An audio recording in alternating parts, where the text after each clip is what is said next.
Por sobre as nuvens existe um lindo céu, maravilhoso céu, morada dos anjos.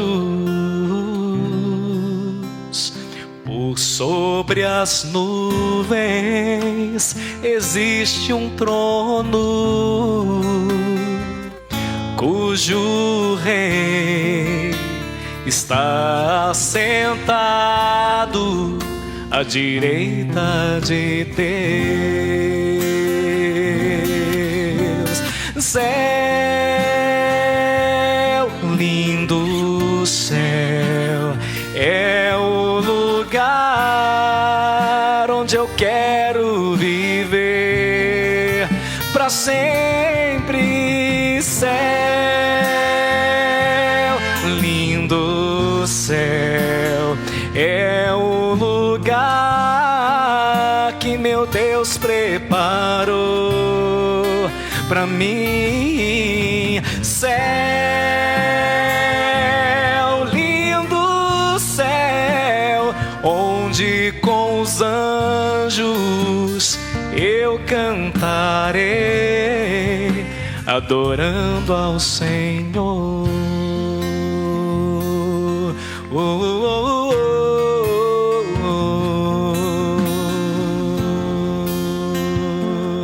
oh, oh, oh.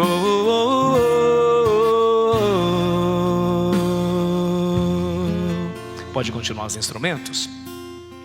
Queridos filhos e filhas da igreja, na quinta-feira santa, há algumas semanas atrás, nós víamos nosso Senhor naquela missa solene de lava-pés, às vésperas de sua paixão, nosso Senhor sentado à mesa com seus discípulos, E aquela noite ela tinha um caráter de despedida. O Senhor estava se despedindo dos seus apóstolos. E ele se despede de fato ali, deixando a Eucaristia para nós. Mas se o Senhor faz uma ceia despedida, a gente fala isso inclusive naquela canção e oração, numa ceia despedida, refeição, deu-se aos 12 em alimento pelas suas próprias mãos. O milagre nós não vemos, basta fé no coração. Até rima, Se o Senhor se despediu naquela noite, qual a necessidade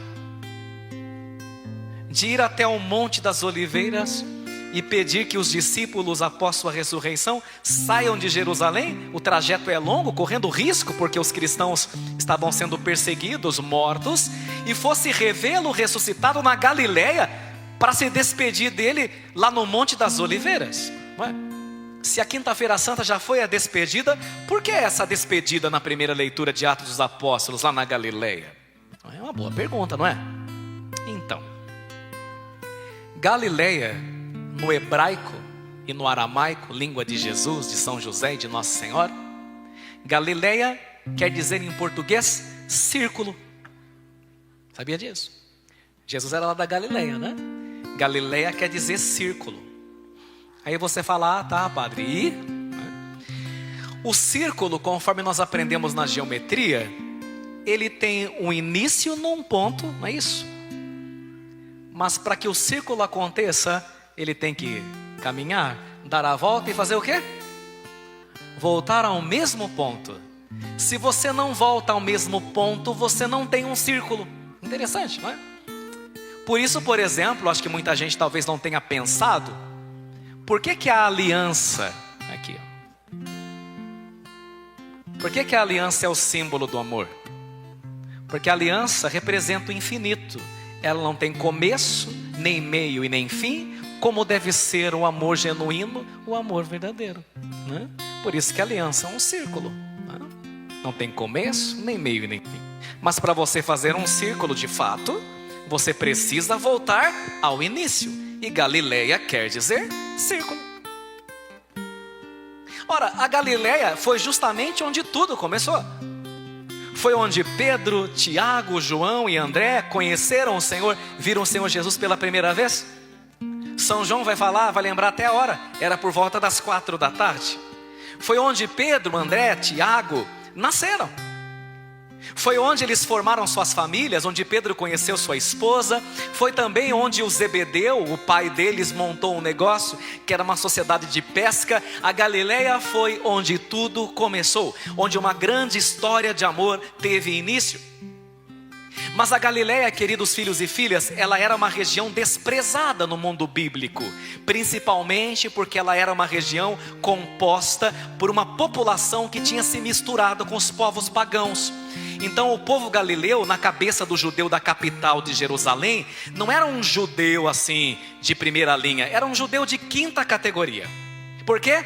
Porque segundo a cabeça deles, eles tinham se misturado com os pagãos. O próprio fato de Jesus ser galileu era algo escandaloso, porque um galileu não podia sequer ensinar.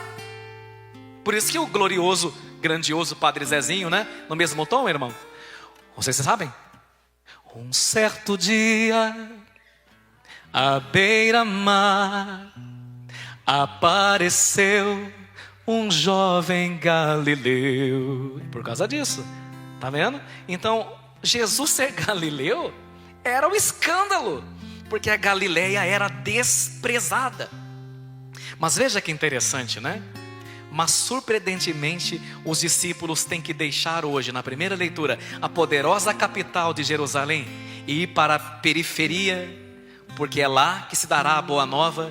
E o Senhor, de fato, como dizia a Virgem Maria, derruba os poderosos de seus tronos e eleva os humildes. Tudo bem até aqui? Agora vamos então, porque não adianta ensinar e agora não trazer o quê? As consequências para a nossa vida. Vamos agora para as implicações. Só aqui nós temos algumas importantes lições para nós. Se a Galileia representava, significa círculo e o início de tudo, a primeira coisa que Deus quer falar para nós hoje, atenção, fale comigo, nunca, jamais, se envergonhe das tuas origens, se envergonhe das suas da origens, tua família, e da tua história, tenha raízes. Essa é a primeira coisa. Não tenha vergonha da tua história, meu filho e minha filha, porque foi lá que Deus te achou, foi lá que Deus te batizou, foi lá que o bispo te crismou, foi lá que Deus te chamou. Às vezes o encardido faz com que nós tenhamos vergonha da nossa casa, que a gente tenha vergonha da nossa família, porque a gente tem às vezes um outro familiar que é meio, fora da curva. Quem não tem, né? Quem não tem na família alguém que é perdido pelo álcool? Quem não tem na família alguém que está no quarto, quinto marido? Quem não tem na família alguém que leva uma vida torta? E às vezes nossa tendência é tentar esconder essas pessoas. Isso não é de Deus. Não se envergonhe dos maus capítulos da tua história, porque esses capítulos compõem o livro da tua vida.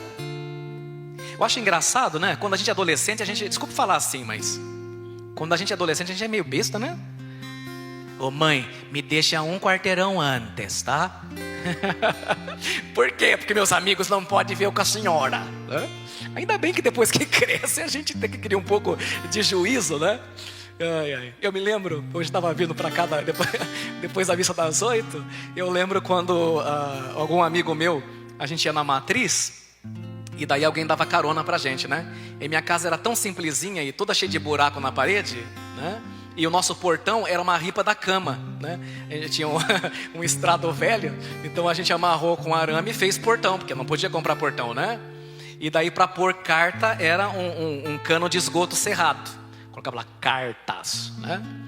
Só que eu era uma criança besta, porque quando me davam carona, eu falava, deixa aqui mesmo, pode deixar aqui. E a pessoa sempre dizia, não, vou levar você lá na sua casa. Não precisa, né? A gente não tem essas manias de besta, né? Nunca se envergonhe da tua Galileia. Quando um rapazinho vai entrar para o seminário, os meninos sabem disso, o Marcelo e o Pedro, né? Eles fazem convívio, né? Tem gente nossa fazendo convívio também. Hoje está tendo convívio, para quem não sabe, né? Eles fazem convívio. E daí o reitor, o bispo e os professores, num dado momento, eles vão visitar a família. Por quê? Porque é lá que tudo começa, né? E às vezes acontece do rapazinho, ixi, minha mãe, ela fala muita bobagem, minha avó fala palavrão, ai, o que o bispo vai pensar, né? Essa é a sua família, né? Meu pai Não sei se quando o padre chegar lá, meu pai vai estar, porque ele está sempre no bar do Zé, né? E que vergonha buscar meu pai lá no bar, né? Uma das coisas mais bonitas é quando Cristo ressignifica a tua vida, a tua história, e você olha para a sua história com santo orgulho. Foi daqui que eu vim, e foi daqui que Cristo me resgatou, e é daqui que Ele vai fazer uma linda história de amor na minha vida, é daqui que eu vou viver um lindo romance. Por isso, filho e filha, não esconda a tua família, não esconda teu irmão drogado, não esconda talvez tua mãe, que segundo a tua concepção talvez não fale muito bem o português, ou talvez seja espalhafatosa. Não esconda seu pai, que às vezes está cheirando a álcool. Sabe por quê? Porque é na Galileia que tudo começa, e é lá que Cristo vai nos resgatar. Se não fosse a Galileia, nós não teríamos Jerusalém. Se não fosse a Galileia, nós não teríamos os apóstolos. Se não fosse seu pai, sua mãe, sua avó, com toda aquela beleza, com toda aquela simplicidade, você simplesmente não estaria onde Cristo te colocou hoje. E aí eu falo assim, gente, Jesus, eu me emociono porque Jesus é um gênio. Jesus é um gênio. Porque se você prestou atenção no que foi dito agora, quando o diácono proclamou o evangelho, ele não falou proclamação do evangelho, ele falou o quê? Conclusão. Por quê? Porque hoje é onde a história da salvação atinge seu ápice. É onde Jesus termina a sua missão, por isso é conclusão. E agora caberá aos discípulos levar a coisa para frente, mas Jesus sabe que se eles se esquecerem das suas origens, que se eles se esquecerem da Galileia, onde eles foram chamados, onde tudo aconteceu, eles não serão bons apóstolos, e Pedro não vai ser um bom papa. Então Jesus faz questão de falar assim, a palavra fala, Ele vos precede na Galileia. Vão para a Galileia, porque é lá onde tudo começou, que tudo precisa terminar. A tua família, meu filho e minha filha, é como uma árvore, e os galhos dessa árvore, imagine uma árvore gigante cheia de galho, né? Você reparou que na árvore, lá na copa da árvore, cada galho vai para uma direção, não é isso? Os membros da sua casa, seus filhos, seus netos, cada qual vai numa direção. Um vai fazer medicina, o outro vai estudar em Sorocaba, o outro vai para Londrina, o outro vai para o Canadá. Cada qual vai numa direção. E isso é muito bonito, porque nenhum galho é igual ao outro, e isso confere a beleza da árvore. Mas veja bem, se cada galho for numa direção, mas essa árvore tiver raízes, a direção que tomaram, se não der certo, eles podem se refazer a qualquer momento, porque tem raízes, porque sabem da Galileia que vieram. Alguns dizem assim, ai padre, mas a minha história tem uns capítulos que eu gostaria de me esquecer, né? E de nunca ter começado. Padre do céu, se eu pudesse arrancar aquelas páginas lá, eu arrancava. E todo mundo tem. Pedro, por exemplo, se pudesse, apagaria o episódio no qual falou bobagem e foi censurado por Jesus, sendo chamado de Satanás. Pedro foi chamado de Satanás por Jesus. Vai vendo, está na Bíblia. Pedro, se pudesse, apagaria o episódio no qual negou o Senhor por 3 vezes, depois chorou amargamente. Maria Madalena com certeza apagaria o episódio na qual foi possessa por 7 demônios. A adúltera apagaria o episódio no qual foi pega em flagrante adultério e ia levar pedrada, mas Jesus a salvou. Ah, meu filho e minha filha, se as pessoas pudessem, certamente elas tirariam algumas páginas da sua vida, algumas páginas da sua história, mas este não é o caminho. E por que esse não é o caminho? Porque não raras vezes a experiência dos erros é tão importante quanto a experiência dos acertos. Se você não tivesse errado e quebrado a cara, você não teria amadurecido e se tornado a pessoa que você é hoje, o homem e a mulher que você é hoje. Por isso, filhos e filhas, voltem para a vossa Galileia, lugar onde tudo começou, para ressignificar a vossa história. E é quando Jesus volta com eles para a Galileia, e eu tenho certeza, quando eles voltaram lá, eles passaram pelo mar da Galileia, que é um espetáculo à parte. Para quem não sabe, é um lago gigante de água doce, cheio de peixe, de flores, não é? Quando eles voltaram lá, é aqui que ele vai aparecer de novo, é? E Pedro respondeu, é aqui que ele vai aparecer de novo. Mas conforme eles passaram, foram lembrando a primeira vez que viram Jesus, não é?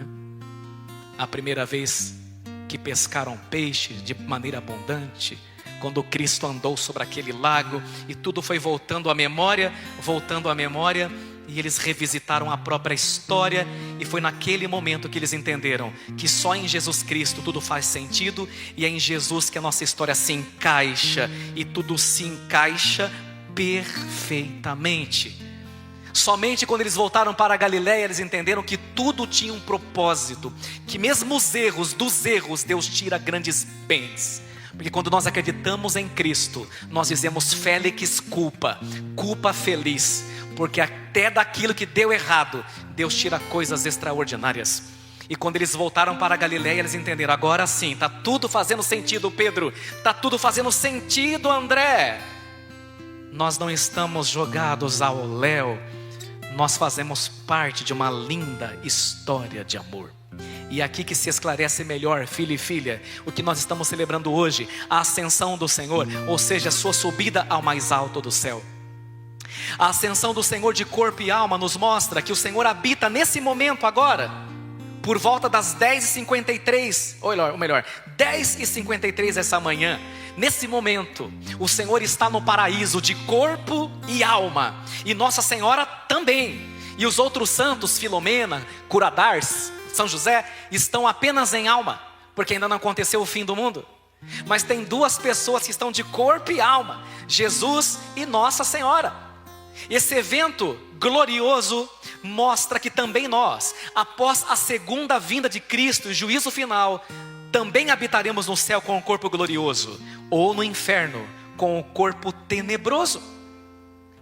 E somente quando nós estivermos lá, que a gente vai olhar para baixo, parar de olhar para cima, que já vamos estar lá, olhar para baixo e falar, agora eu entendi, aquele acidente, aquela perda, aquele erro, olha só, tudo agora faz sentido.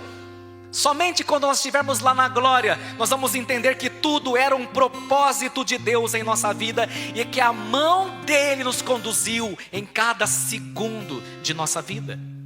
E a esse respeito, o apóstolo São Paulo, na segunda leitura, vai fazer uma verdadeira aula de eclesiologia, isso é, uma aula de igreja. Dá uma olhadinha aí, abre a sua segunda leitura. Vamos abrir segunda leitura, versículo 22. Segunda leitura, versículo 22. Eu vou começar e você vai, quer ver? Ó? Sim, ele pôs tudo sob seus pés e fez dele, agora você, que está acima de tudo, a cabeça da igreja, que é o seu corpo, a plenitude daquele que possui a plenitude universal. Então veja bem, Jesus Cristo é a cabeça do quê? Da igreja. A cabeça da igreja. Se Jesus é a cabeça da igreja, vocês são o quê e eu também? Corpo. Os membros, o corpo. Então a gente é a mão, pé, né? Eu tô mais para dedo mindinho, mas todo mundo é, né? Mal ou bem, nós somos enxertados no batismo ao corpo místico de Cristo, que é a igreja. E esse corpo tem uma cabeça. A cabeça é quem? Jesus. Agora, veja que nós estamos celebrando hoje. Nós estamos dizendo, São Paulo está falando também, que a cabeça desse corpo já chegou no céu. Ué, se a cabeça já está lá em cima, mais cedo ou mais tarde, o que vai acontecer com o pé? Também, por isso não se desligue da cabeça. Tem católico, né? Católico de BGE, que fala, não, eu sou católico, mas não praticante, é porque Deus é um só, então eu rezo no meu quarto, eu não preciso da igreja. Você não é, você é católico bacalhau. Você já viu cabeça de bacalhau alguma vez? Não, né? Se você encontrar cabeça de bacalhau, você me traga, né? Não tem. Católico bacalhau é católico que não precisa da igreja. Eu sou mão, eu sou pé, eu sou barriga, mas sem cabeça, bacalhau. Você precisa da igreja para a salvação. A igreja não é simplesmente um luxo.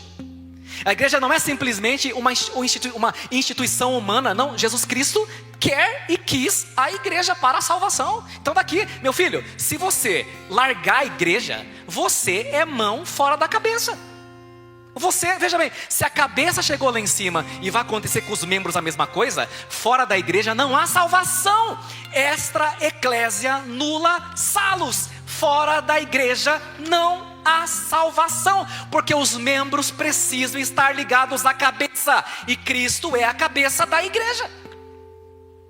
Eu acho esquisita essa turma protestante que veio no século XVI, né? Em 1543, 1545, falar, por exemplo, que só Deus é santo. Claro, Deus é fonte de toda a santidade, mas todo mundo que está ligado nesse corpo místico de Cristo bebe da santidade de Deus, de tal modo que na Bíblia, no Novo Testamento, os membros da igreja são chamados de santos. Veja aí, de novo, segunda leitura, veja aí, segunda leitura, versículo 18, olha lá: que Ele abra o vosso coração à sua luz, para que saibais, vai você, qual a esperança que o seu chamamento vos dá. Que mais? Qual a riqueza da glória que está na vossa herança com os santos. Isso está na Bíblia protestante. Eu não sei como é que eles se viram com isso aqui. Que está na vossa herança com os santos. Oi, Santa Filomena. Está na Bíblia, né? Essa turma faz uma confusão que, pelo amor de Deus. Agora, para que isso aconteça, você não pode se desligar da cabeça. Você precisa saber o que você está fazendo aqui nessa terra. Presta atenção no que eu vou dizer. A gente não fica nem 5 minutos, presta atenção. A gente não fica nem 5 minutos com uma ferramenta em nossa casa que a gente não saiba para que serve. Você achar numa maletinha uma ferramenta lá, você sai perguntando: para que é isso daqui? Para que serve isso aqui? Para quê? Por quê? Porque está na sua casa. A gente não fica nem 5 minutos com uma ferramenta sem saber para que aquela ferramenta serve. Mas há pessoas que vivem 10, 30, 50, 60 anos sem saber por que estão aqui e para onde vão. Por isso, quando em algum momento na tua vida nada fizer sentido e você sentir um peixe fora d'água, lembre-se que aqui não é tua casa, aqui é caminho. Por isso, continue. Continue. Tem momentos, gente, vamos lá, vai. Eu tenho que ser honesto com vocês. Há momentos que por mais que você tenha fé, que por mais que você acredite, parece que nada faz sentido. Tem ou não tem? Tem. E o que você faz? Continue a nadar, continue a nadar, continue a acreditar. E continua caminhando para casa, porque você não é daqui. Nesta terra, a gente é visita. Sabia disso? Quando eu preparava a Salmelia, eu me lembrei, eu sou perdido assim de geografia, de caminho, né?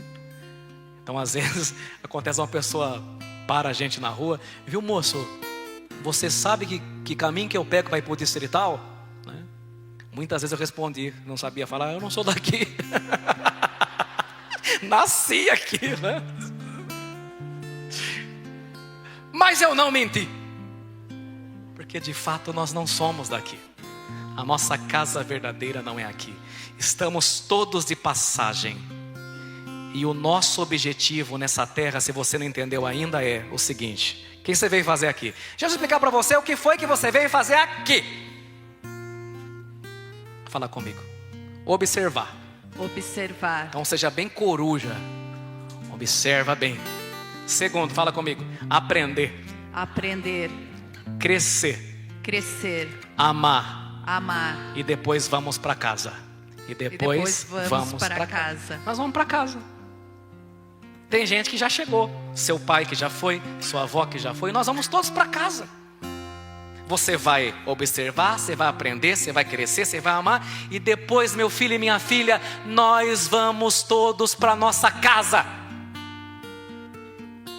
Mas contemplando o céu, e agora termino. Veja bem o que eu vou dizer agora. Contemplando o céu e olhando para a terra, nós vemos que ainda falta muito. Pois se a missão terrena de Cristo termina hoje, na solenidade da ascensão, por outro lado a nossa está apenas começando. Por isso nada de ficar parado. Os anjos apareceram para eles, lembra? Jesus subindo e claro, eu também ia ficar assim. E os discípulos olhando: onde está indo? Está sumindo, sumiu. E agora? Ficaram olhando, aí cruzaram o braço e ficaram lá. Eu acho que o André falou: Pedro, vê se ele dá uma aparecida de novo aí. Eu falei: acho que agora não volta mais. Nisso aparecem 2 homens de branco, que são anjos, os mesmos que apareceram no túmulo, lembra? Na Páscoa. Homens da Galileia, que estão fazendo aí parados? Vão trabalhar. Ele já fez a parte dele, agora é com vocês. Meus filhos, corpo parado atrofia, água parada apodrece. É o Espírito que nos coloca em constante movimento e nos dá aquela vontade de levar a boa nova da salvação a tudo e a todos. Não perder a oportunidade de falar da tua igreja, não perder a oportunidade de falar da Virgem Maria, não perder a oportunidade de falar de Jesus, seja pessoalmente ou nas suas redes sociais. Anunciem. E aí eu concluo com uma metáfora. Metáfora não é para você levar tão a sério, né? Diz que quando Jesus subiu e chegou lá no céu, os anjos estavam todos esperando. Ai, que bom, que saudade. A gente via ele lá na terra, mas agora ele vai voltar. E Jesus voltou e os anjos fizeram festa. E aí o Miguel falou: arrasou Jesus, deu tudo certo, parabéns. As potestades, as dominações, os tronos cantaram glória. Tanto é que a gente vai falar daqui a pouco, subiu ao céu ante os anjos maravilhados. Mas daí quando Jesus chegou lá, o Gabriel, aquele que tinha anunciado para Maria que ela ia ser mãe do Salvador, olhou para Jesus depois que passou aquele frenesi e olhou para Jesus e falou: e agora, qual o seu plano, Senhor? Aí Jesus falou: como assim, Gabriel? Não, então, agora que o Senhor já salvou todo mundo com maestria, né? A serpente foi pisada, a profecia de Gênesis se cumpriu, a mamãe pisou a cabeça da serpente. Como que o evangelho agora vai ser disseminado pelo mundo? O Senhor deixou um CEO, né? O Senhor deixou um network bem organizado, com planos definidos lá na terra para fazer a mensagem chegar. Jesus sorriu para Gabriel e falou: não, Gabriel, não deixei uma organização poderosa. Eu deixei a minha igreja feita de um grupo pequenininho de 11 homens. Aqueles lá, lembra? André, o João, o Pedro. O Gabriel olhou, respeitou Jesus, mas por dentro falou: vixe, sério? Uhum. E o Senhor disse assim: Gabriel, agora eles vão ser responsáveis pela evangelização no mundo todo. Bem, o Gabriel não concordou muito no começo, mas respeitou Jesus e com educação falou assim: ah, que bom, Senhor. Mas, Senhor, suponhamos que eles fracassem, né? O Senhor tem um plano B? Um plano de emergência? E Jesus respondeu: não tenho nenhum outro plano, Gabriel. Dedo em riste para muitos de nós se lamentando: você não cuidou da minha alma. Por causa de você, eu me condenei. E aí você vai falar igual Caim falou depois que matou Abel. Deus perguntou: onde está seu irmão? O Caim respondeu com ironia: por acaso sou eu o guarda do meu irmão?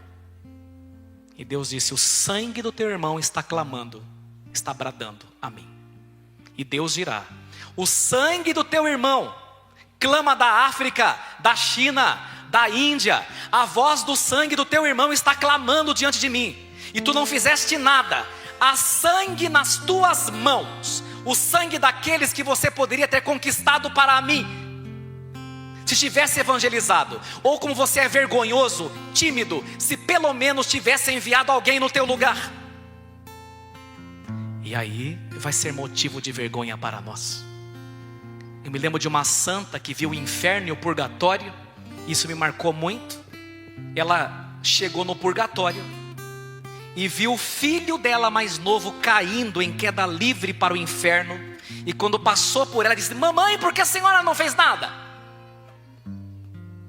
Porque às vezes vocês, me desculpe agora a sinceridade, são católicos do FBI, são católicos da CIA, agentes secretos que têm vergonha de professar a fé na fábrica, na empresa onde vocês estão. Não tem coragem de levar um santinho de Santa Filomena, de São José, da Bíblia e entregar onde você trabalha. Não tem coragem de levar o óleo de Santa Filomena para as pessoas que precisam. São católicos de estatística, católicos agentes secretos. E olha, nós vamos ser cobrados. São pais e mães que não ensinam o catecismo para seus filhos desde pequenininhos. E se esse garoto, essa garota se perder, grande parte da responsabilidade é tua, porque você não disseminou a fé, você não passou a chama da fé para frente. Por isso no dia do batismo a gente acende a vela, e E o padrinho acende a vela no círio pascal e passa a chama da fé, porque a fé é uma coisa para ser passada, para ser comunicada.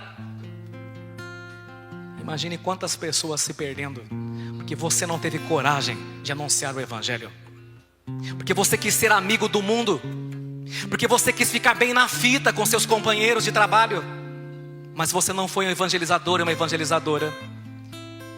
E eu vou falar uma coisa muito honesta que eu falei na missa das 8 e eu repito aqui. Naquele dia, preste bem atenção, porque depois você não diga que eu não te avisei. Naquele dia, as pessoas que trabalharam com você, condenadas ao fogo do inferno, apontarão o dedo para ti e digam: por que você não me avisou? Agora é com você. O Gabriel ficou assustado quando soube que a coisa agora é com a gente, e não foi para menos. Mas nós contamos com o Espírito, e esse Espírito vai fazer com que nós sejamos evangelizadores e salvemos para Cristo o maior número de almas possível. Concluo com o pensamento de Albert Einstein: o mundo é um lugar perigoso de se viver. Presta bem atenção. Ai, todo mundo fala, esse mundo está perigoso. O mundo é um lugar perigoso de se viver, não por causa daqueles que fazem o mal, mas sim por causa daqueles que só ficam observando e deixando o mal acontecer. Omissos. Pôncio Pilatos lavando as mãos diante da salvação dos teus amigos. Pôncio Pilatos. Vocês pensam que foi só Pilatos que lavou as mãos? Você e eu lavamos também, quando por vergonha, por timidez, nós não anunciamos o evangelho. E São Paulo vai falar isso: ai de mim se eu não evangelizar, ai de mim. Pôncio Pilatos dos tempos modernos. Hoje, quando estávamos indo para a missa das 8, o Pedro e eu, né? A gente, de manhã, 7 e pouca da manhã, né? A rua Erma. A gente estava de carro e a gente percebeu que um homem com uma postura estranha estava abordando uma mulher aqui na rua Pedro Álvares Cabral, né? Eu falei para o Pedro: Pedro, diminui a velocidade. Ele falou: não, padre, já estou de olho, né? Não precisa nem falar, já estou de olho. Ele vai mais lento e veja se ele largou a moça. A gente foi mais devagarinho, olhamos e vimos que ele liberou a mulher, né? Estava importunando a mulher, sabe-se lá qual era a intenção dele. Agora, nós poderíamos muito bem fazer o que muitos fazem: eu estou indo para a missa, né? Isso não é um problema meu. Não deixe o mal acontecer. Não deixe as pessoas se perderem diante do seu nariz e você não fazer nada. E agora a última palavra. Por isso, hoje, ao chegar na tua casa, quando o diácono disser: ide em paz e o Senhor vos acompanhe, ou quem sabe o teu marido vir te buscar aqui na Santa Filomena e fizer aquela pergunta clássica: a missa já acabou? Responda: não, amor, é justamente agora que ela começa. Porque é no ide em paz, o Senhor vos acompanhe, que a missa começa na tua casa, na tua empresa onde você trabalha e na escola onde você estuda. Amém. Amém.